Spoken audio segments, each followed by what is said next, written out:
La semaine prochaine, le samedi 30, je vais vous poster une vidéo où je vous raconte des histoires de fantômes. Mais pas n'importe quelle histoire de fantômes, des histoires de fantômes que j'ai vécues et que ma famille a vécues.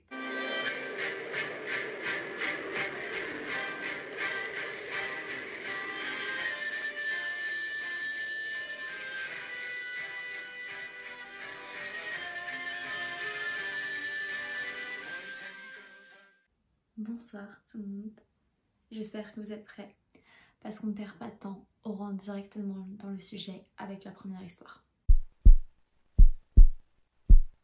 Cette première histoire que je vais vous raconter, c'est mon histoire à moi. C'est la première expérience que j'ai eue dans le paranormal, en tout cas dont je me souviens. Cette histoire que je vais vous raconter m'est arrivée il y a maintenant 9 ans, dans la nuit du 31 décembre 2012 au 1er janvier 2013.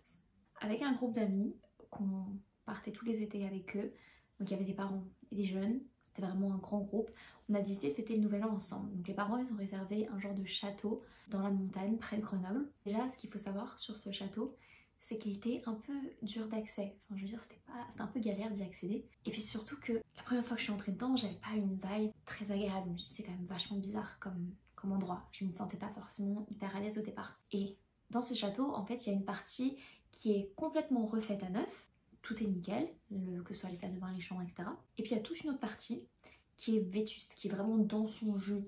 Il y avait des pièces où il y avait des poupées déformées, il y avait des casques de chevalier, enfin c'était vraiment dans son jus, c'était vraiment une ambiance différente. On a préféré dormir dans les chambres neuves en fait, normal. Et donc après une soirée bien arrosée, à manger, danser, jouer, avec mes amis, on a décidé d'aller se coucher. Dans cette chambre, toute petite chambre, il y avait 3 lits. Dans un lit, il y avait 2 de mes amis qui dormaient, qui étaient en face de moi. Et dans 2 lits qu'on avait rapprochés, on dormait à 3. Donc il y avait moi, ma soeur et une autre de nos amies. On s'endort, tout se passe bien. Je me réveille dans la nuit, comme si souvent. J'ai le sommeil très léger. Et là, j'ouvre les yeux et je vois que devant moi, il y a une fille aux longs cheveux blonds. Donc je me dis tout de suite que c'est ma soeur parce que c'est la seule blonde du groupe. Donc je lui demande bah, qu'est-ce que tu fais là? Qu'est-ce que tu veux? Elle me répond pas. Donc je me dis bon, elle est un peu chiante. Mon téléphone n'était pas loin. Je me suis dit bon, je vais prendre mon téléphone, je vais mettre de la lumière, au moins voir sa tête parce que elle me fait un peu peur là. Je comprends pas ce qu'elle veut. En plus elle me répond pas. Donc je tends ma main pour prendre mon téléphone, sauf qu'elle est plus rapide que moi et elle le chope. Et je touche à l'endroit où il y a mon téléphone. Je le vois pas, je le sens plus. Donc là je commence un peu à m'agacer et à avoir peur et je lui dis pourquoi tu fais ça? Qu'est-ce que tu veux? Arrête de m'embêter, rends-moi mon téléphone. Toujours pas de réponse. Et là j'ai une de mes amies qui dormait du coup en face de moi, qui se réveille et qui me dit Alexia, arrête de parler, on essaie de dormir. Enfin je sais plus exactement, mais voilà, elle a commencé à contester un peu, parce que bah forcément j'ai dû la réveiller. Donc en me retournant vers elle pour voir qui avait parlé, je vois dans le coin de mon œil que ma soeur est en train de dormir à côté de moi. Et là mon cerveau il fait attends, si ma soeur dort à côté de moi, qui est cette personne? Je regarde devant moi, cette femme était partie.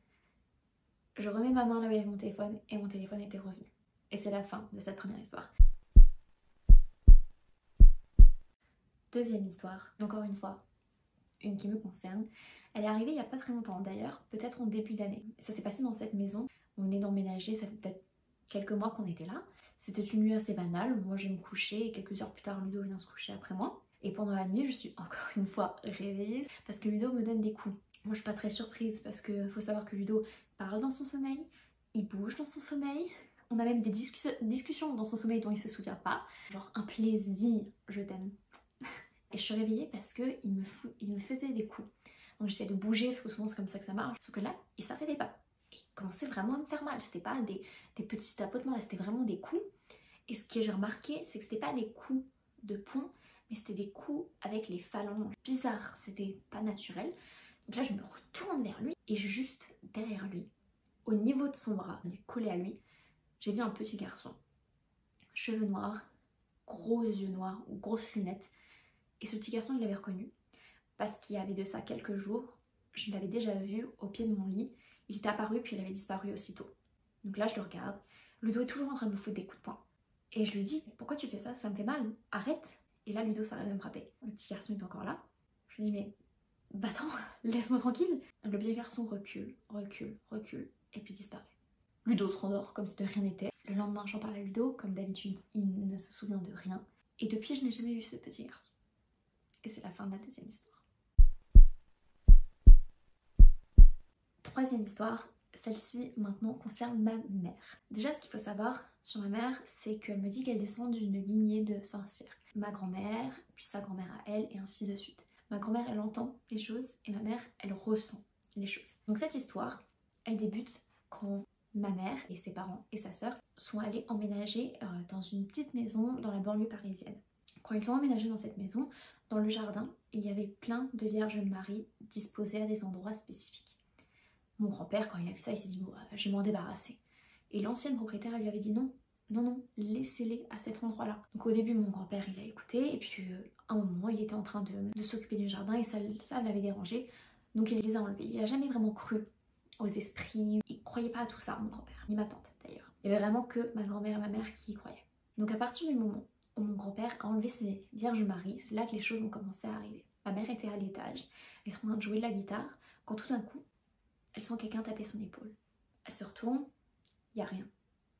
L'autre épaule, pareil, il n'y a rien. Ma mère s'alarmait pas trop, elle a jamais été effrayée par ce genre de choses, il faut savoir.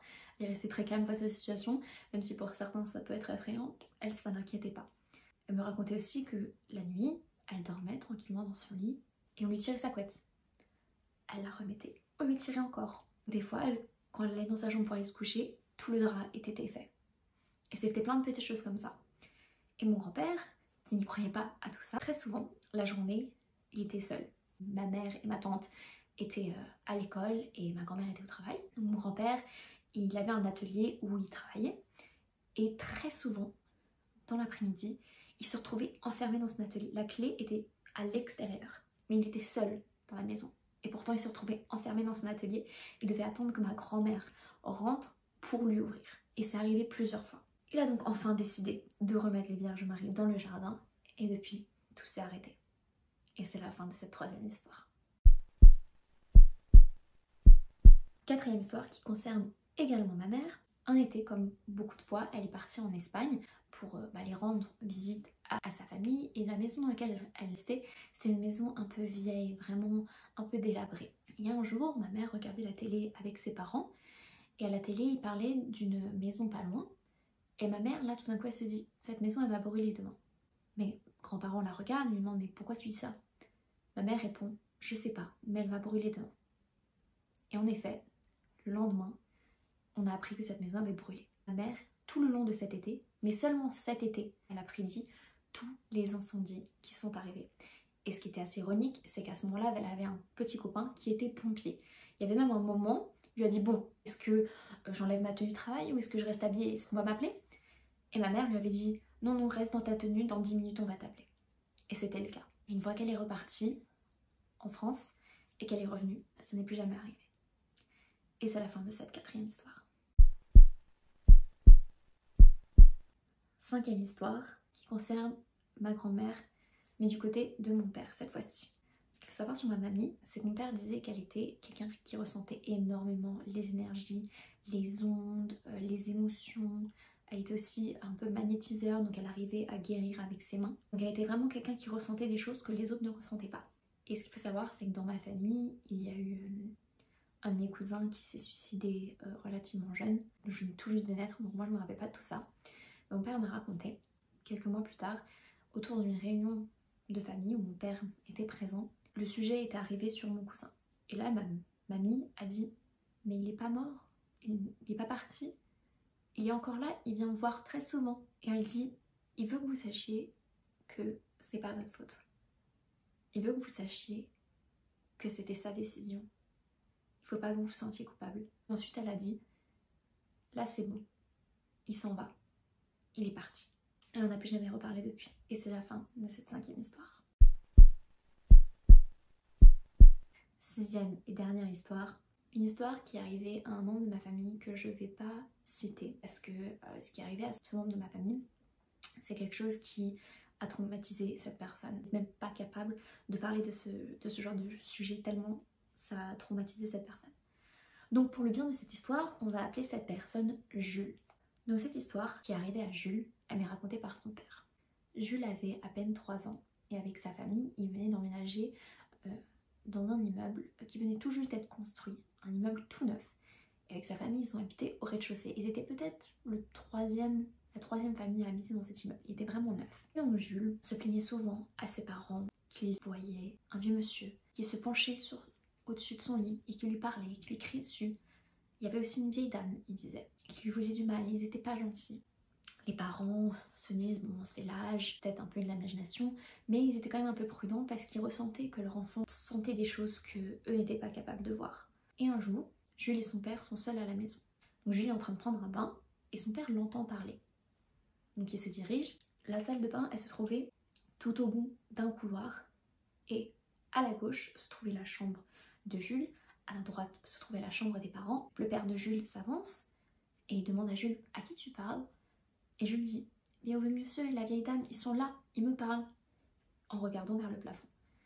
Donc le père de Jules regarde, il n'y a personne, et il lui demande « Mais qu'est-ce qu'ils te disent, ces vieilles personnes ?» Et Jules répond « Ils me disent que je suis pas à ma place, ils me disent que je suis pas ici chez moi, qu'il faut que je parte. » Le père de Jules, pas forcément très rassuré, mais bon, il demande à Jules de continuer à jouer. Le père de Jules repasse du coup devant la chambre de Jules, qui est éclairée par seulement un halogène qui du coup se répercute sur le plafond. Il n'y a aucune autre source de lumière, la fenêtre est fermée. Le père de Jules passe devant la chambre et là il voit une ombre passer. Le père de Jules, il faut savoir qu'il est très scientifique, il ne croit pas à tout ce genre de choses. Il a essayé de trouver plein d'explications, il n'y avait aucune explication possible et pourtant il en a cherché. Et c'est là qu'il s'est rendu compte que son fils disait vrai. Il est entré dans la chambre de Jules, il a dit « Bon là ça suffit, vous arrêtez, vous partez, vous n'êtes pas ici chez vous, allez-vous-en ». Le père de Jules a fait des recherches et il s'est avéré que avant que cet immeuble soit construit, il y avait une maison qui avait été abattue pour construire cet immeuble et dans cette maison avait été retrouvé un couple de vieux. La famille de Jules a vite décidé de déménager après ça, forcément.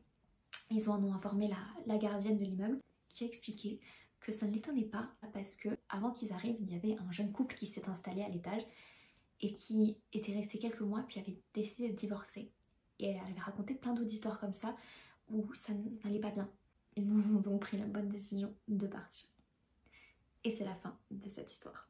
Voilà, on revient à la normale. Mes histoires sont terminées. Elles ne sont pas très longues, mais souvent les histoires un peu de fantômes sont assez brèves, momentanées.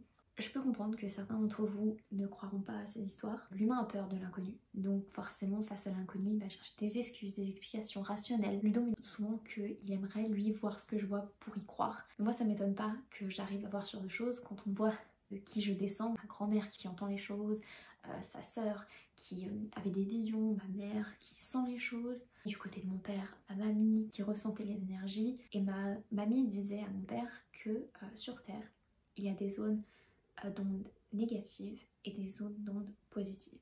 Et que c'est pour ça que des fois quand on est dans une pièce, on se sent pas bien. On ne sait pas l'expliquer, mais on ne se sent pas bien. Et souvent dans les zones négatives se cache ce genre d'esprit. Après voilà, c'est vraiment libre à l'interprétation de chacun. J'espère avoir réussi à vous distraire et j'aimerais vraiment beaucoup savoir si certains d'entre vous ont vécu d'autres histoires paranormales. J'aimerais beaucoup le savoir, donc n'hésitez pas à m'envoyer des DM sur mon Instagram et peut-être que je ferai une autre vidéo un jour où je raconterai vos histoires paranormales. J'adore les histoires de fantômes, j'espère et j'ai hâte de lire vos histoires. Si cette vidéo vous a plu, s'il vous plaît, mettez un like, abonnez-vous à ma chaîne si c'est pas déjà fait et moi je vous dis à la prochaine fois pour une autre vidéo. Pas d'Halloween cette fois-ci. Bye les gars.